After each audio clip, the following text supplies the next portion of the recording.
Let's mic आज का अखबार। नमस्कार। लेट्स माइक में आपका स्वागत है। आज का अखबार के साथ मैं महेश सिंह। यहाँ हम देश दुनिया के सबसे बड़े और विश्वसनीय अखबारों से चुनते हैं वो रिपोर्टर्स जो सिर्फ खबर नहीं, आपकी समझ और सोच को गहराई देते हैं। तो चलिए शुरू करते हैं। 2025 का अक्टूबर डोनाल्ड ट्रंप के लिए किसी झटके से कम नहीं रहा। नॉर्वे की नोबेल कमेटी ने शांति पुरस्कार वेनेजुएला की विपक्षी नेता मारिया कोरिना माचाडो को दे दिया, जबकि ट्रंप को उम्मीद थी कि उनके यूक्रेन, रूस और गाजा शांति प्रयासों के लिए सम्मान मिलेगा। ये खबर जंगल की आग की तरह फैली और दुनिया के बड़े अखबारों ने इसे अपने अपने अंदाज में पेश किया। बीबीसी, गार्डियन, न्यूयॉर्क टाइम्स और वाशिंगटन पोस्ट ने ट्रंप को निशाना साधा और व्हाइट हाउस के खिज को खूब उछाला। बीबीसी ने इसे मज़ेदार अंदाज में पेश किया और कहा कि नॉमिनेशन जनवरी में ही बंद हो गए थे जब ट्रंप का दूसरा टर्म शुरू हुआ। व्हाइट हाउस ने इसे नोबल स्नब कहकर तंज कसा, लेकिन ट्रंप ने सोशल मीडिया पर हल्का सा रिएक्शन दिया कि मैं तो जानता था नोबल मुझे कभी नहीं मिलेगा। बीबीसी ने नोबल कमेटी के कमरे की झलक भी दिखाई, जहां 338 नॉमिनेशंस पर गर्मा-गर्म बहस हुई। गार्डियन ने सबसे तीखा तंज कसते हुए एक लेख में लिखा कि ट्रंप का नोबेल मोह इतना गहरा है कि ये उनके शांति डील्स का इंजन बन गया। उन्होंने ट्रंप की प्यार मोहब्बत नोबेल वाली चाहत का मजाक उड़ाया और कहा कि नॉर्वे ने उनके सपनों पर पानी फेर दिया। एक और लव स्टोरी में नॉर्वे ने चिंता बताई कि ट्रंप हार के बाद नाटो फंडिंग बढ़ाने या टैरिफ लगाने की धमकी दे सकती है। गार्डियन का अंदाज ट्रंप की एक स्टैंड अप कॉमेडियन की तरह खिंचाई का नजर आया। न्यूयॉर्क टाइम्स ने इसे पॉलिटिकल ड्रामा बताया। अखबार ने एक आर्टिकल में लिखा कि ट्रंप को ये पुरस्कार यूक्रेन और गाजा डील्स के लिए चाहिए था, लेकिन माचाडो ने बाजी मार ली। सीनेटर रूबियो ने माचाडो की तारीफ की, लेकिन ट्रंप ने जून में ही सोशल मीडिया पर भड़ास निकाली थी। रूस, यूक्रेन, इजराइल, ईरान कुछ भी कर लूं, नोबल नहीं मिलेगा। एनवाईटी की स्टोरी इंटरव्यूज से भरी थी, जैसे कोई सनसाइडर गॉसिप हो। वाशिंगटन पोस्ट ने ट्रंप के कूल रिएक्शन पर फोकस किया। हार मान ली, लेकिन नॉर्वे को कोसने से नहीं चूके। द डेली स्टार बांग्लादेश और मिरर यूके में ये ट्रंप का तमाशा बनकर छपा, लेकिन डिटेल्स कम। कुल मिलाकर वेस्टर्न मीडिया ने इसे ट्रंप की अहम की हार बनाया, जबकि एशियाई अखबारों ने इसे साइडलाइन कर दिया। यह दिखाता है कि नोबेल अब सिर्फ शांति का नहीं बल्कि ड्रामे का प्रतीक बन गया है।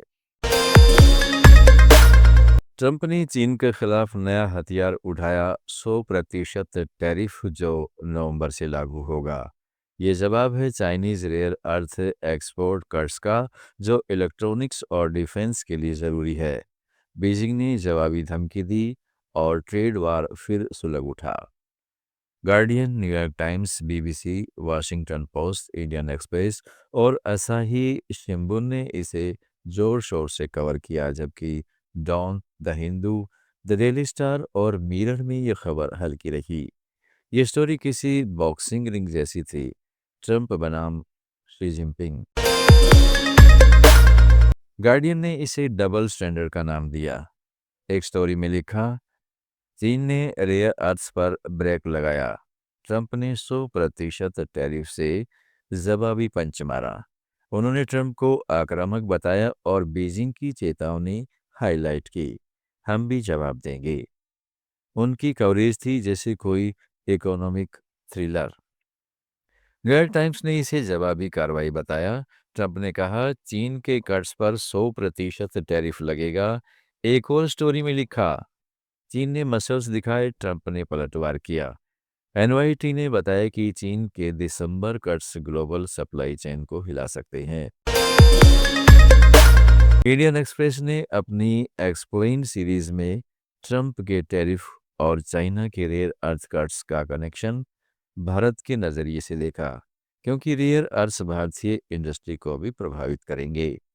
असाही शिंबू ने जापानी चिंता जताई।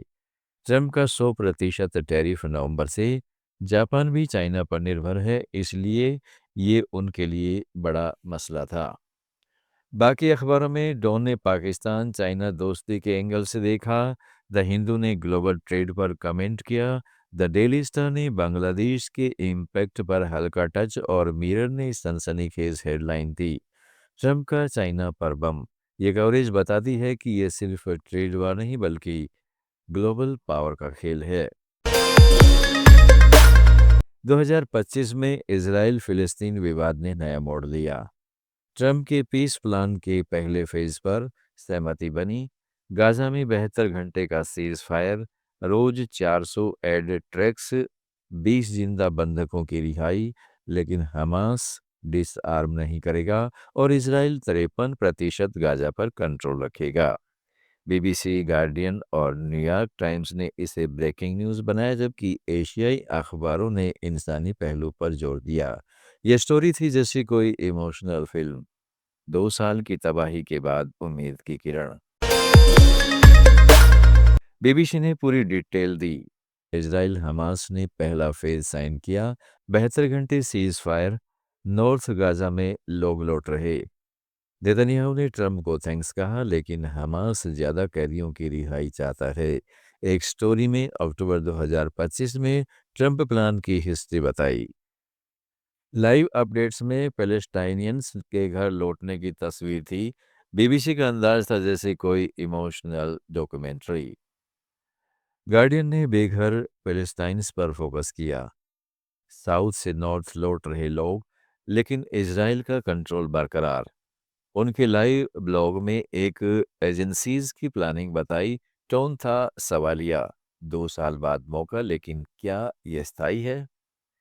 न्यूयॉर्क टाइम्स ने कहा, इजराइल हमास फुल पीस के लिए तैयार नहीं। नेतन्याहू का स्टैंड था, हमास पहले हथियार डाले, ट्रम्प प्लान को क्रेडिट मिला। बाकी अखबारों में असाही ने एशियाई नज़रिया दिया, डॉन ने मुस्लिम दुनिया के एंगल से देखा, इंडियन एक्सप्रेस और द हिंदू ने भारत की तटस्थता पर टच किया, द डेली स्टार ने ह्यूमन राइट्स पर जोर दिया और मिरर ने सनसनीखेज हेडलाइन दी। गाजा का घर वापसी ड्रामा, ये कवरेज उम्मीद से भरी थी, लेकिन शक भी बरकरार, जैसे कोई आधी जीती जंग। तालिबान के विदेश मंत्री अमीर खान मुत्तकी की भारत यात्रा 2025 का सबसे बड़ा सरप्राइज था। जयशंकर से मुलाकात, भारत का काबुल में दूतावास फिर खोलने का ऐलान और तालिबान का वादा टेरर का इस्तेमाल नहीं करेंगे, लेकिन महिला पत्रकारों को प्रेस मीट से बाहर रखने पर हंगामा मच गया। Indian express, the Hindu, BBC और न्यूयॉर्क टाइम्स ने इसे हेडलाइन बनाया, जबकि वेस्टर्न पेपर्स में कम जोर दिया गया। ये स्टोरी थी जैसे कोई बॉलीवुड ट्विस्ट, दुश्मनी से दोस्ती। बीबीसी ने इसे ऐतिहासिक कहा, मुत्तकी दिल्ली पहुंचे, रूस के रास्ते ये पहले सोचा भी नहीं जा सकता था। महिला पत्रकारों के अपमान पर गुस्सा, एम्बेसी इवेंट से बाहर किया। इंडियन एक्सप्रेस ने डिटेल दी, जयशंकर मुत्तकी मुलाकात, 2 झंडे लेकिन महिला पत्रकार बाहर।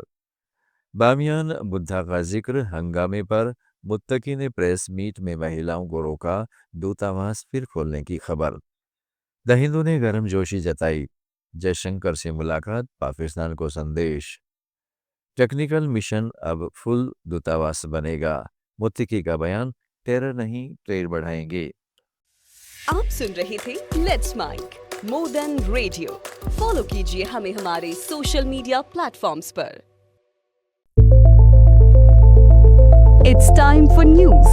It's time for more than radio. Presenting the first radio news app, Let's Mic.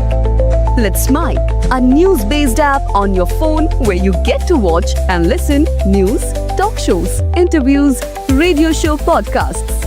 On Let's Mic, you get all relevant information of TV, print, radio, podcast, and digital. Let's Mic talks about every segment of life.